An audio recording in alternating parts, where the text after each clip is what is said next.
Hello, my name is John Doe, right here in Tokyo, Japan, for another edition of the Ghost Layers Report. Now, you're already aware at this point that yes, it is official. We have entered a state of fascism here in Japan with the recent passage of the State Secrets Law.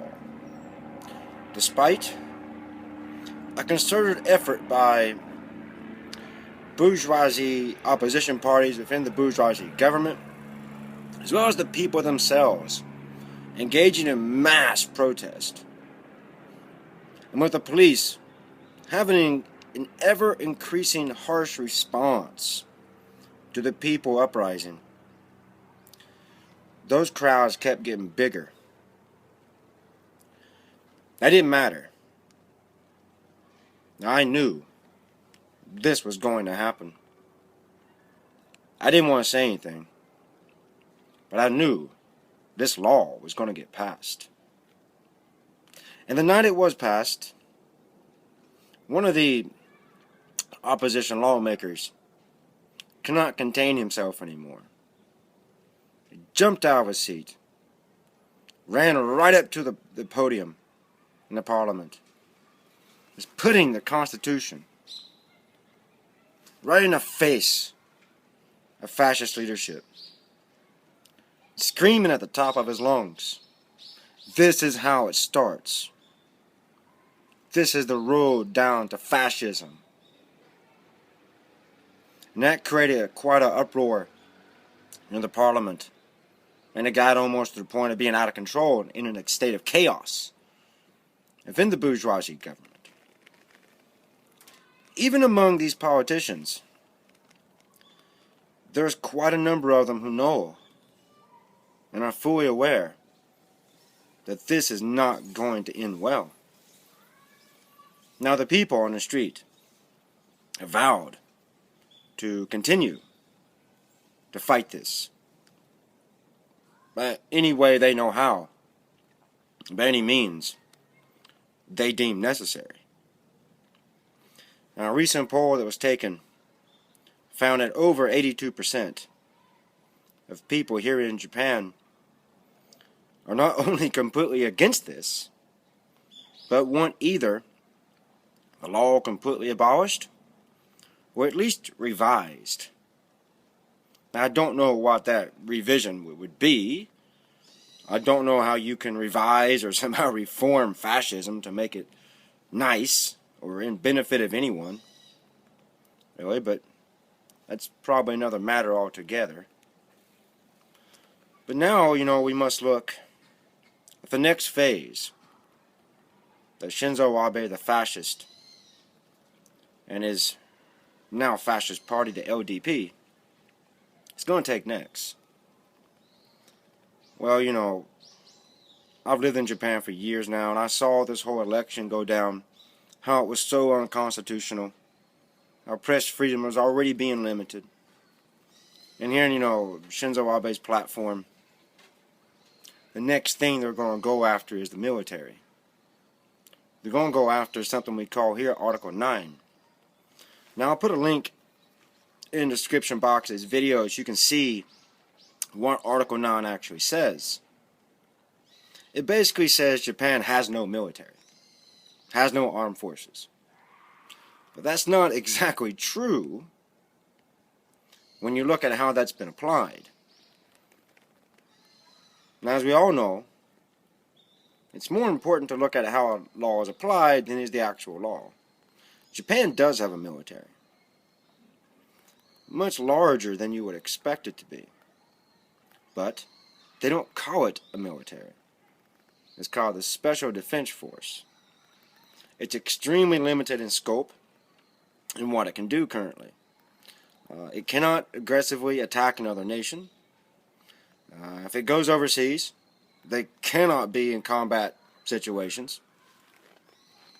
Their only purpose is to defend the home islands. That's how the law has actually been applied. So when I say Japan doesn't have a military, that's not true. Now, what Shinzo Abe is going to do is do some slight changing to the wording of Article 9. And again, like I said, I'll put a link, you can read it.